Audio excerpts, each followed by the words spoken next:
Tidak mempunyai anak atau belum memiliki momongan, ini adalah sesuatu yang sering terjadi. Mungkin kalian yang menonton saat ini sedang menanti momongan dari sekian tahun pernikahan kalian, bahkan lebih dari 10 tahun. Tapi ya namanya orang Indonesia dan apalagi netizen ya, semua ini tuh dicocok logi.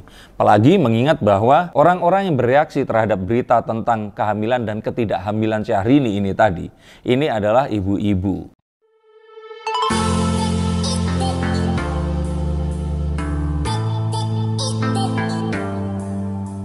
Halo Sensikers, kembali berjumpa bersama saya Denny Darko. Tidak ada yang namanya misteri, yang ada adalah tanda-tanda yang kita semua coba untuk mengerti. 3 tahun sejak pernikahan antara Syahrini dan Reno Barak, mereka berdua belum dikaruniai momongan. Pernah sekali, 2 kali katanya hamil dan sebagainya, ternyata tidak ada dan semua orang mulai membicarakan. Sejak pernikahannya yang kontroversial, hampir semua orang ini seakan-akan selalu hanya berita nyinyir yang dibicarakan di sini dan nanti saya akan punya buktinya.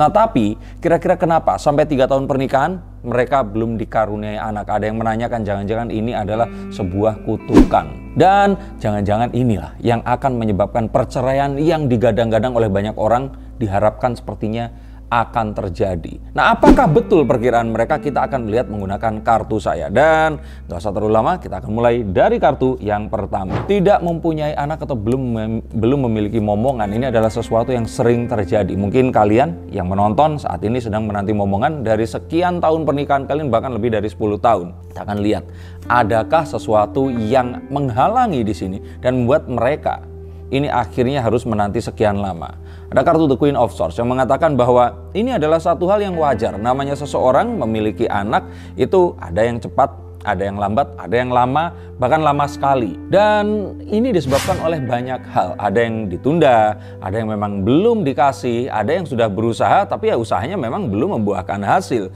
Saya pun menunggu 7 tahun hingga anak saya yang pertama. Sehingga kalau ini baru 3 tahun, maka seharusnya ini bukan sesuatu yang patut dicemaskan. Ya, kecuali kalau ternyata harapannya adalah langsung punya anak setelah pernikahan atau sebelum pernikahan malahan. Sehingga kalau dilihat dari sini seharusnya ini nggak jadi sebuah isu, apalagi untuk keluarga seperti mereka ini yang bisa saja mereka di sini merencanakan dari awal dan tidak ingin segera memiliki keturunan setelah pernikahan mereka. Tapi apa betul seperti itu atau jangan-jangan memang ada yang lainnya? Kita akan lihat ke kartu yang kedua. Kalau dibilang bahwa ini adalah usaha, saya kira sih nggak ada yang sulit, bukan nggak ada yang mustahil ya, karena mustahil hanya milik sang kuasa, tapi nggak ada yang sulit untuk keluarga seperti Reno Barak dan Syahrini ini tadi. Kalau mereka ingin segera hamil ya mereka bisa langsung program ke dokter, dan program ini bisa dari yang program mungkin kalau yang biasa kayaknya enggak ya, mau langsung program yang mungkin bagus banget atau super eksklusif yang mungkin akan membuat rate kehamilannya ini akan lebih besar. Ya walaupun anak dan keturunan ini adalah semuanya hak Sang Maha Kuasa, tetapi kita memang harus berusaha. Ya jelas dong, kalau nggak pernah berusaha atau berusahanya jarang, akan lebih kecil kemungkinannya dibandingkan orang yang sering berusaha. Orang yang pergi ke dokter berkonsultasi juga akan memiliki kesempatan yang lebih dibandingkan orang yang nggak pernah konsultasi. Atau orang yang berdoa, ya kalau menurut saya sih lebih kecil kemungkinannya dibandingkan orang yang selalu berdoa dan berharap. Sehingga kalau menurut saya di sini, maka seharusnya ini bukan sebuah halangan. Jadi ada kemungkinan besar mungkin saja ini ditunda. Tapi ya namanya orang Indonesia dan apalagi netizen ya, semua ini tuh dicocok logi. Apalagi mengingat bahwa orang-orang yang bereaksi terhadap berita tentang kehamilan dan ketidakhamilan Syahrini ini tadi, ini adalah ibu-ibu. Dan saya rasakan kenapa kok kalau ibu-ibu ini berkomentar tentang Syahrini, selalu segala sesuatu yang jelek yang dibicarakan. Oke, saya di sini tidak beropini, tapi saya memiliki bukti. Sehingga nih saya akan kasih tahu, kalau kita nyalakan YouTube seperti ini, terus kemudian kita cari pakai kata search misalkan Syahrini, oke, Syahrini, terus kita set ke berita yang terkini. Nah, upload date, dan kita lihat unggahan terkini. Kita bacakan ya judul-judulnya. Ini yang paling terbaru nih di hari ini. Denny Syahrizta bongkar sifat aslinya tas branded Syahrini disebut pinjaman. Masa lalu Syahrini coreng nama baik keluarga Reno Barak. Innalillahi wa inna ilaihi rajiun, duka mendalam inca Syahrini, sosok pria yang tercinta meninggal dunia 1 jam yang lalu. Ternyata ini alasan Reno Barak ogah memiliki anak dengan Syahrini. Rasanya sudah beda. Oke, kalau di sini-sini ya sudah lah ya. Kita scroll agak jauh. Berhenti. Viral video syur juga Syahrini di sama bule. Sosok putra angkat Syahrini bikin warganet tercengang. Ya, ini agak positif ya. lagi ke bawah. Reno Barak merasa dibohongi, ternyata ini pekerjaan Syahrini selama ini. Cari lagi ke bawah. Tak kunjung diberi momongan, sosok ini bocorkan aib Syahrini.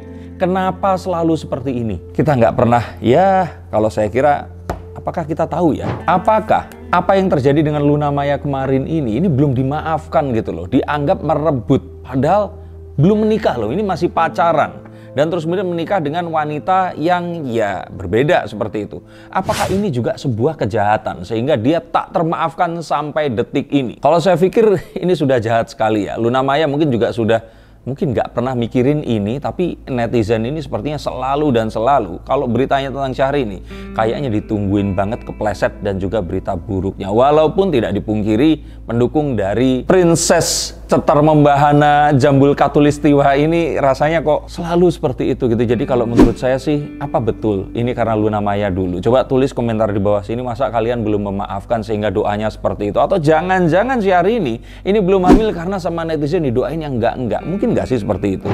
Lalu ada muncul sebuah berita, seorang ibu-ibu yang terus kemudian di sini itu menceritakan bahwa salah satu ponakan atau saudaranya lah ya, ini dokter obgyn kandungan, spesialis kandungan, yang dikatakan Syahrini ini menemui dia itu diam-diam di pagi hari antara jam 4 sampai 5 pagi dan sembunyi-sembunyi masuk lewat pintu belakang. Ya walaupun itu ada atau enggak saya nggak tahu, kalaupun ada ini kayaknya nasib sang dokter ini terancam karena membocorkan kerahasiaan dokter dan pasien. Tapi ini langsung jadi berita yang jadi omongan di mana-mana. Wow tuh kan nggak hamil kan, makanya udah berusaha tetap nggak hamil kan. Selalu semua yang negatif itu muncul di situ dan coba cari deh beritanya. Itu ada dan kalau baca komentarnya, ih jahat-jahat semua deh. Nah ini artinya apa? Hal seperti ini sebenarnya harus dihentikan. Jangan seperti ini. Ini gak akan membawa sesuatu yang baik. Kalaupun kalian melontarkan sesuatu yang buruk, hanya menunggu waktu, akhirnya yang buruk itu akan datang kepada kalian sendiri. Sehingga kalau ditanya di sini, kira-kira jangan-jangan ini akan menimbulkan keretakan. Kalau menurut saya sih, saya masih tetap sama seperti dulu. Saya ingat saya diundang oleh Bang Hotman, datang ke Hotman Paris Show saat itu. Bareng tuh ada Nikita Mirzani. Terus kemudian ditanya tentang pernikahan Syahrini ini akan seperti apa. Itu 3 tahun yang lalu. Nah di situ saya bilang pernikahannya akan panjang dan saya pikir juga belum ada perceraian hingga tahun ini. Jadi untuk para haters Syahrini selamat menderita karena hal itu belum akan terjadi. Walaupun akhirnya disalib sama adiknya Aisyah Rani yang sudah hamil dan sedang 4 bulan ya kemarin itu. Selamatan kehamilan, tapi ya bukan berarti kejadian kemarin terus akan terjadi sesuatu yang tikon-dukan seperti ini kan. Saya lihat bahkan ini 1 tahun ke depan ini tidak akan ada apa. Yuk kita akan lihat lebih jauh lagi akan seperti apa. Nah lalu apa sebenarnya yang terjadi? Kalau saya pikir sih kemarin itu mereka itu niatnya ditunda, tapi ternyata keterusan. Nah pas program ternyata ya mungkin dalam kondisi pandemi kemarin banyak orang-orang yang terus kemudian sakit, ada ketakutan sehingga ketakutan kecil ini akhirnya membuat ya apa yang diharapkan ini belum terjadi. Tapi nggak ada yang aneh dengan ini semua. Dan coba yang mengalami hal serupa silahkan tulis komentar di sini, atau jangan-jangan kalian pengen tahu kapan kehamilan kalian akan terjadi. Saya akan coba lihatkan kemungkinan yang terbaik menggunakan kartu-kartu saya. Tetapi yang saya lihat di sini ini masih dalam batas kewajaran. Bahkan kalau menurut saya lihat kemarin pun itu datang ke dokter, itu bukan berarti mereka kesulitan dalam hamilnya mereka ini tadi. Tapi lebih kepada kontrol kehamilan atau mungkin ya mempersiapkan untuk itu tadi. Nggak banyak yang tahu loh, kalau orang-orang yang memang berduit ini mau hamil, setahun sebelumnya mereka ini programin semuanya itu tadi. Jadi semua sudah disiapkan dan sepertinya ini adalah persiapan. Sehingga jangan-jangan akhir tahun ini atau tahun depan Syahrini akan hamil ini. Berdasarkan apa yang dikatakan oleh tante atau ibu yang punya ponakan obgyn itu tadi. Dan kalau ditanya di sini, jangan-jangan nanti akan diceraikan karena nggak punya anak. Kalau menurut saya nggak ada itu tadi. Nggak akan ada. Bahkan ini adalah satu hal yang akan bisa diselesaikan dengan mudah oleh orang-orang seperti Reno Barak dan Syahrini. Mereka akan bisa bayi tabung atau mereka akan bisa adopsi anak. Dan apapun itu yang saya lihat, nanti mereka akan memiliki anak kandung mereka sendiri. Ini yang saya lihat dari kartu saya. Akankah pernikahan mereka akan langgeng? Kalau saya pikir di sini, paling tidak 5 tahun ke depan ini masih akan dalam pernikahan. Semuanya masih akan baik-baik saja dan tidak ada masalah. Di kurun waktu itu tadi seorang anak akan lahir dan saya lihat di sini pernikahan mereka pun bahkan akan lebih erat daripada sebelumnya. Sehingga kalau ada yang berharap, makanya tadi saya bilang mungkin kalian harus menyimpan dulu harapannya dalam-dalam karena sepertinya Reno Barak dan Bu Reno Barak ini masih akan terus bersama dalam waktu yang lama. Nah, kira-kira kalian akan seperti apa? Siapa yang masih menunggu anak dalam pernikahan kalian? Dan apakah betul ternyata kehadiran anak itu akan bisa menentukan rumah tangga ini diteruskan atau tidak? Tuliskan komentar kalian di bawah ini. Terima kasih atas atensinya dan jangan lupa subscribe channel saya untuk mendapatkan ramalan tentang zodiak kalian setiap bulannya bersama saya Denny Darko, dan salam untuk keluarga kalian semua.